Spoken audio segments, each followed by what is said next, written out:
Zaustavi se. Prije nego što zaklopiš kofer i kreneš prema aerodromu, postoji nešto što ti nadležne službe ne govore. Od 1. siječnja 2026. sama činjenica da imaš važeću putovnicu više ne znači da ćeš bez problema prijeći granicu.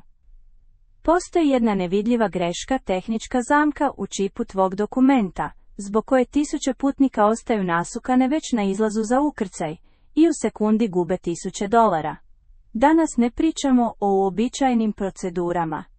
Danas otkrivamo popis od 9 nemilosrdnih pravila koja su upravo stupila na snagu i koja ti mogu otkazati godišnji odmor već danas, ako ne napraviš ovu jednu prilagodbu. Krenimo. Pravilo broj 9. DIKTAT uzastopnih stranica i kraj slobodnog prostora. Mnogi iskusni putnici čuvaju putovnicu kao svetinju, ali postoji jedan tehnički detalj koji radi kaos na međunarodnim aerodromima. Od 2026. zemlje poput Italije, Vijetnama, Islanda i velikog dijela afričkog kontinenta standardizirale su zahtjev koji je prije bio stvar procjene. Obavezno moraš imati 2 potpuno prazne stranice, i to uzastopne. Što to zapravo znači? Nije dovoljno da imaš slobodna mjesta razbacana po knjižici. Službenici na granici sada imaju jasnu uputu. Traže 2 stranice koje su jedna nasuprot drugoj, kao kad otvoriš knjigu. Razlog je jednostavan. Nove elektroničke vize i visokotehnološki sigurnosni pečati iz 2026. zauzimaju puno više prostora i trebaju ravnu, neprekinutu površinu, kako bi ih strojevi za optičko prepoznavanje znakova mogli ispravno skenirati. Ako u putovnici imaš pečate posvuda tako da prekidaju taj kontinuitet, mogu te odbiti još prije ukrcaja. Aviokompanije dobivaju kazne koje prelaze $5000 za svakog putnika kojeg pošalju na odredište bez ispunjenog ovog uvjeta, zato su djelatnici na šalterima postali ekstremno strogi. Moj savjet, ako ti je ostalo manje od 4 slobodne stranice, nemoj riskirati. Odmah pokreni postupak obnove, čak i ako ti putovnica vrijedi još 5 godina. Pravilo broj 8. Elektronički čip i nevidljiva antena. Tvoja putovnica nije samo papir i tinta, to je sofisticirani elektronički uređaj. U stražnjoj korici nalazi se mikročip i radiofrekvencijska antena. Problem je u tome što su mnogi putnici s godinama usvojili naviku da putovnicu drže u stražnjem džepu hlača ili naguranu u pretinac torbe. Od siječnja 2026. ulazak u zemlje Europske unije i velik dio Azije vodit će se gotovo isključivo preko takozvanih e-gateova, odnosno elektroničkih prolaza. Ako je unutarnja antena dobila mikropukotinu zato što se dokument savijao, uređaj neće moći očitati tvoje biometrijske podatke.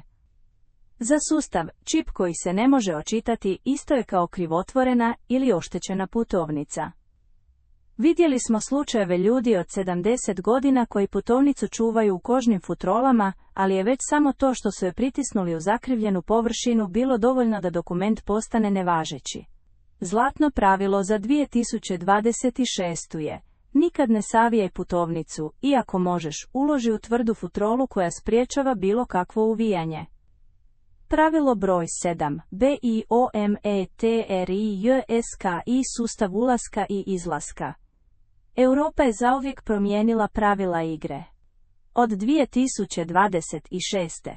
klasični pečat tintom odlazi u povijest u šengenskom prostoru. Umjesto njega uveden je sustav ulaska i izlaska.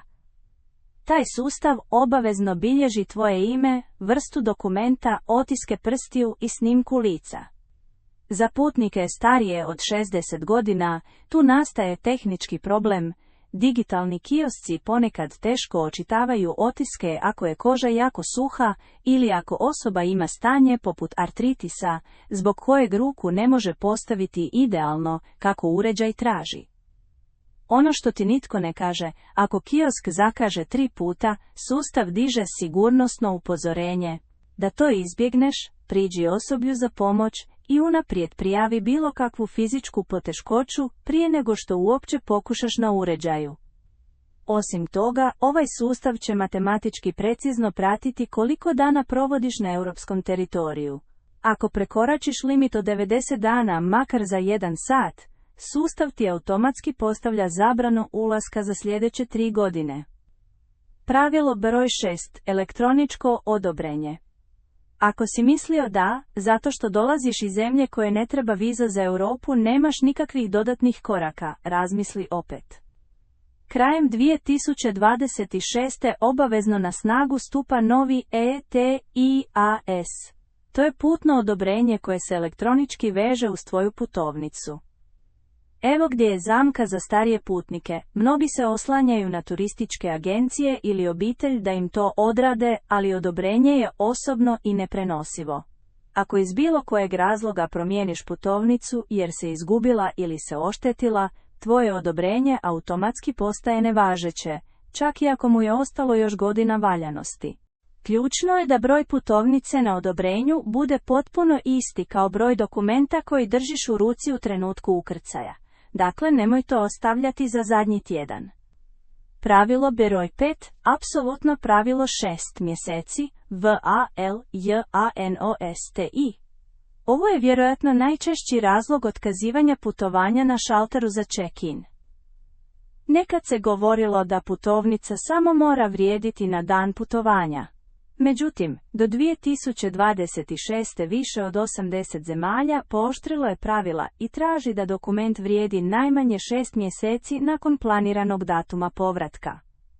Zamisli da putuješ u siječnju 2026. a putovnica ti istječe u svibnju iste godine. Tehnički gledano, tebi je dokument važeći.